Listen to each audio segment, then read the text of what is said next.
All right. Hey, how's everybody doing? Uh, so I'm gonna wing it again with another video with a this time it's astrophysics, and if I don't learn it the first time, I'll learn it the next time when I think about it. But anyways, it's about astrophysics and some anomalies that have in astrophysics, which they have many. You know, they're trying to figure out and see how it, you see what it means and everything. But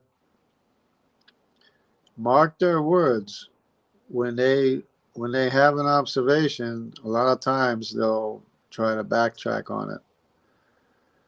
Because, like, you may remember, just some time back, they were talking about jets that were shooting out faster than the speed of light, and then they tried to explain, well, it's dragging space with it. That's why it's shooting faster than the speed of light.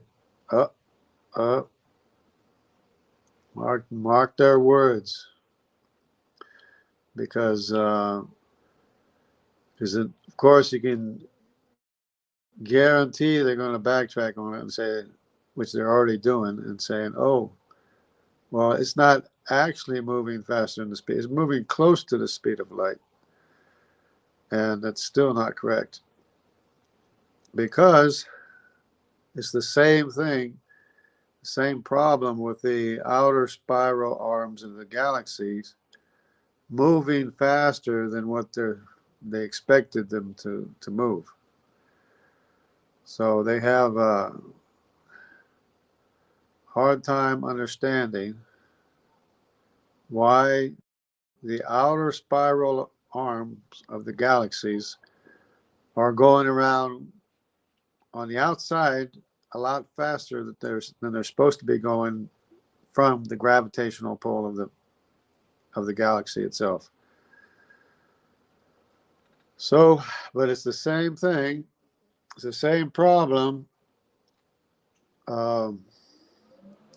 as when they see jets shooting out faster than the speed of light.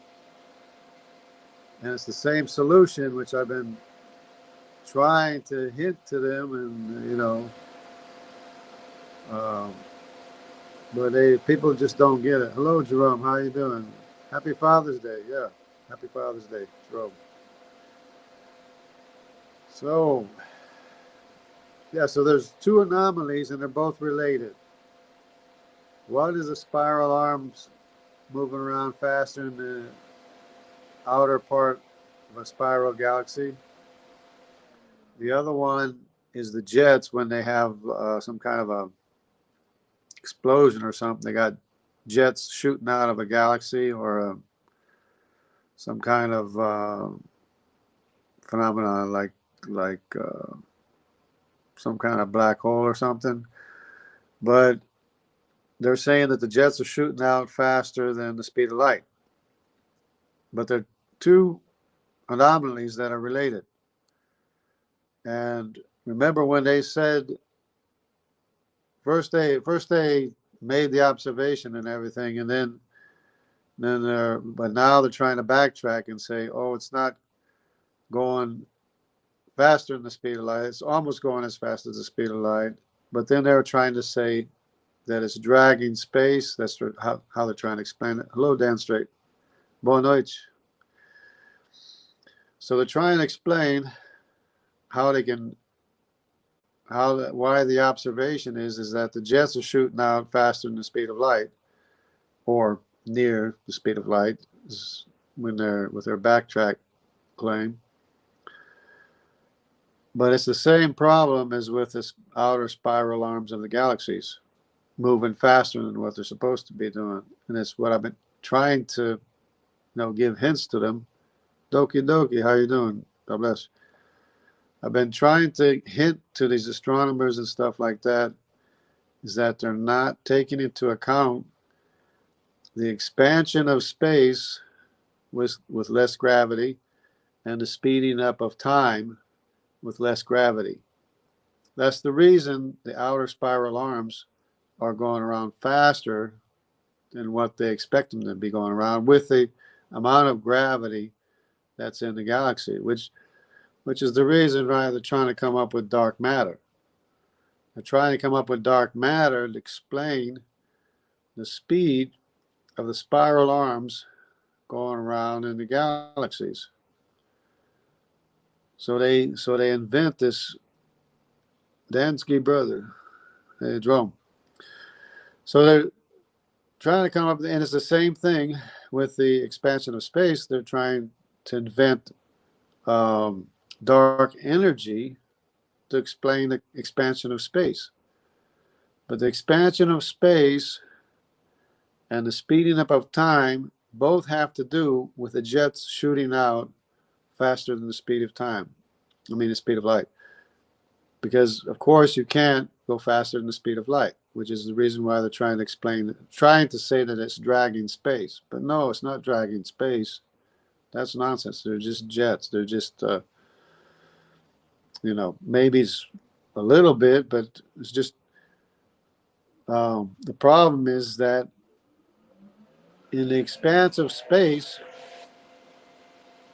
when you get away from matter, space expands. So the distance is greater than what they're estimating. That's number one. Number two is that the time is running faster at a faster rate of time than what they're calculating because of less matter being in farther reaches of outer space. Now, these are great distances that they're talking about. So that's the reason why space is expanded and time runs at a faster rate. So that explains the jets not actually moving faster than the speed of light. They're going at a fast rate, but not faster than the speed of light because distance is expanded and time is running faster. And it's the same reason why the spiral arms of the galaxies are going around faster than they're supposed to be going according to their expectations. So, number one, you don't need dark matter. Number two, you don't need dark energy because space is expanding between us and the farthest galaxy. Space is expanding. A galaxy twice as far appears to be expanding twice as fast because the space between there and the next one is expanding in outer space, with giving the red shift, right? So you don't need dark energy. You don't need dark matter to explain it. All you need is to understand general relativity with the expansion of space without the existence of matter and the let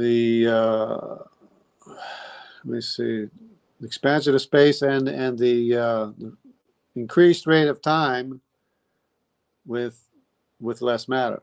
So wherever there's less matter in space, there's going to be increased rate of time and an expansion of space, which is what they're not even taking into consideration or calculating.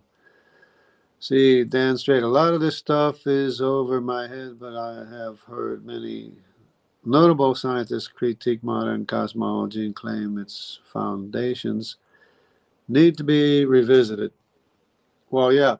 I mean, that's why it's called an anomaly, is because they having trouble understanding some of this stuff. In fact, that's why they think they need dark matter and dark energy.